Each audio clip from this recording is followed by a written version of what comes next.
I'm here with Scott Decksheimer from Avista Philanthropy, based in Calgary.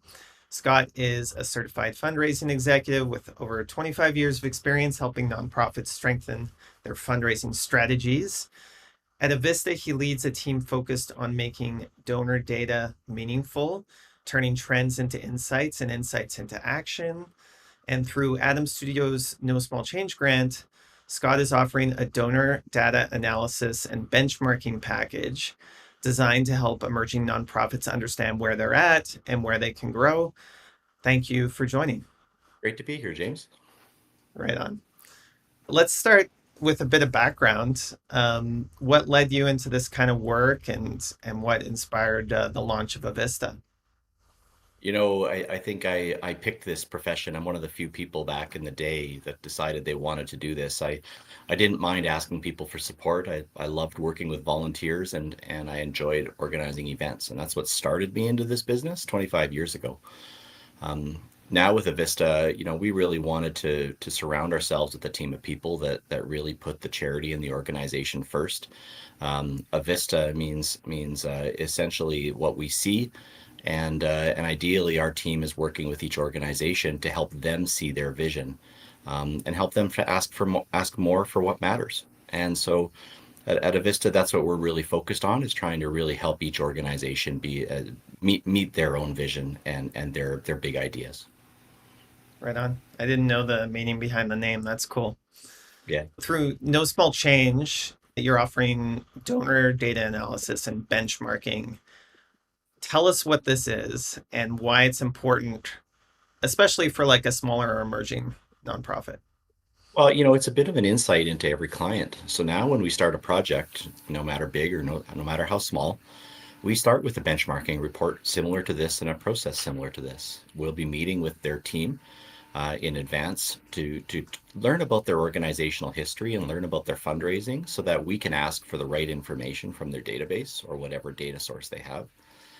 We'll then take that data away, do an analysis of that data, put it through our system, and really try to understand the history of their donors and their organization. And then finally, we're going to come back to that organization with a few of our consultants and have a conversation about it. And what we want to do is be able to not only share what we learned, but be part of a conversation about how they can use this data in the future and how they can use it, especially to make changes in their own organization, to improve their fundraising, to better grow their donor support, and maybe focus on areas that they might not have realized were successful, which is what their donor data will tell us. Can you give us an example or even a real example without using the name, of course? What are the kinds of insights you get or things you uncover during this process? Yeah, so through the process, we're able to uncover some standard measures like renewal rates, how many new donors you have, how many are returning. So there's those types of standard benchmarks. But we also want to see where a majority of the revenue is coming from in your organization and the size of donors. So sometimes in organizations, we're able to identify where there's all of a sudden gaps. There might be large donors that left the organization over a period of time that could have been due to staff change or just a miss in the organization. And so we want to understand maybe who those donors are and then what you can do, and we can have a conversation about how to maybe bring them back into your organization. We believe to our core that you're surrounded by very generous people. And so we need to look at the ways we can bring those generous people into your organization and further focus their support.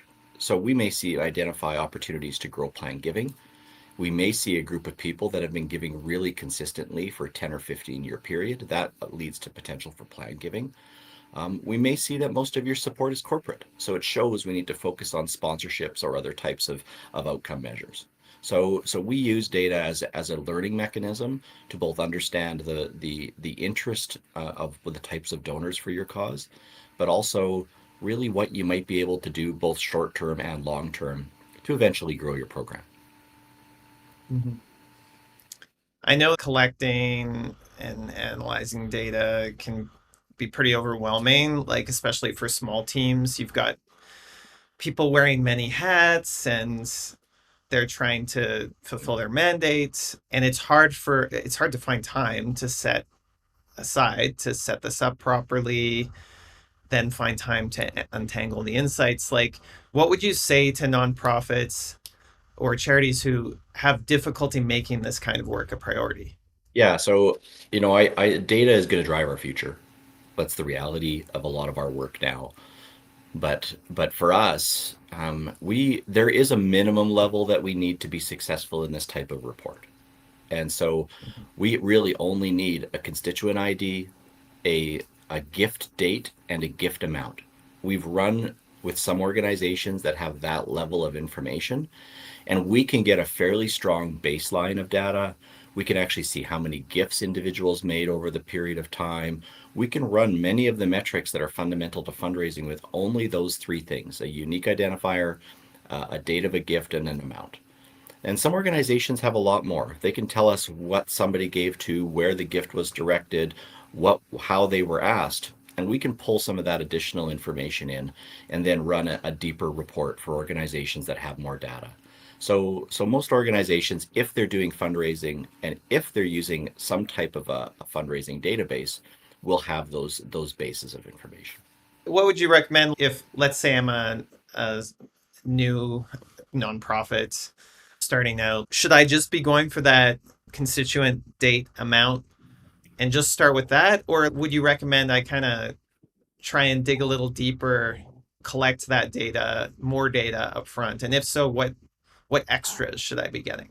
Yeah, so to me it's hard to decide that for each organization, right? It's Right. hard to say that from afar because some organizations are very service driven in some ways, like a service club might not have a need or a want to have that depth of information.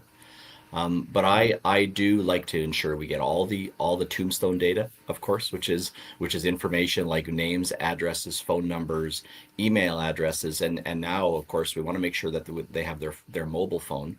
Um, in part because not maybe we're not using it right now, but pretty soon text is going to be a much more of a part of way of life. And also things like Facebook Messenger, those types of things are going to be critically important in Yeah. the future.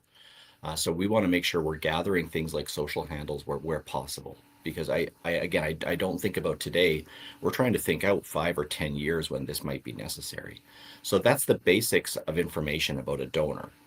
But we Mhm. also want to make sure that if we're asking someone for a contribution, that there's a way to mark that in our database. If I sent them a letter, I should be able to see that I sent them a letter in our database. If I received a gift, Mhm. I want to know that I received a gift, and ideally, where possible, James, I want to learn, did that gift come from that letter? Because that allows me to understand what the donors are responding to or what they're not responding to in our database. So the deeper we can go, the better. There's a lot of information organizations can develop, and if you look at most databases, there is a huge number of opportunities to enter data, to enter codes. The reality Mhm. is, I want to make sure I have really great information on their giving history first, and then secondarily, contact history, how we've contacted them or connected with them. And then from Mhm. there, the sky is the limit, really. And organizations like alumni organizations carry all kinds of historical data on individuals, and then you can go as deep as you want. The kind of work we sometimes do for nonprofits is related to like campaigns or outreach, stuff like that. So it's like, when those things happened, and then what happened directly after that. So as long as you can line up those timelines, you can focus your energies on what's actually working versus wasting your time on stuff that isn't really giving you any benefit. Yeah, and as long as we're clear on what the outcome was we were trying to achieve, Yeah. then I think that allows us to then measure the effectiveness of the program. And I think that's now as well, is that organizations are trying to measure and understand, how many mailings did we send, how many responses did we get, and how much money did we Hmm. raise at the end of the day is always critically important. And I don't want to forget those metrics ever in Hmm. organizations, Hmm. no matter how big or small. Because our donors expect us to be as efficient as possible, as do our volunteer leaders and our staff leaders in our organizations. Scott, why did you want to be part of No Small Change? And what kind of impact are you hoping to make by supporting this year's recipient?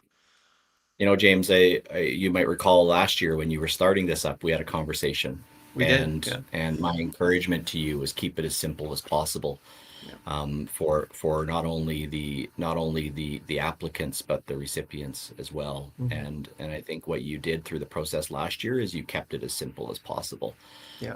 to not put too much burden on organizations. And so that's what attracted us here, James, is to see your passion for what you were doing. And just like in all good fundraising, James, you asked us to be part of this, and we went back to our team and thought, what can we offer that's going to be meaningful to a Hmm. winner? Consulting support is hard for people to wrap their head around, but a report with a clear outcome seemed like the right thing. So that's why we wanted to do it. Is we actually had an offering that we could offer as well. It's such a great gift to this year's recipient. So thank you again. And we're lucky to have your experience as part of the team here. We're happy to be part of it, James.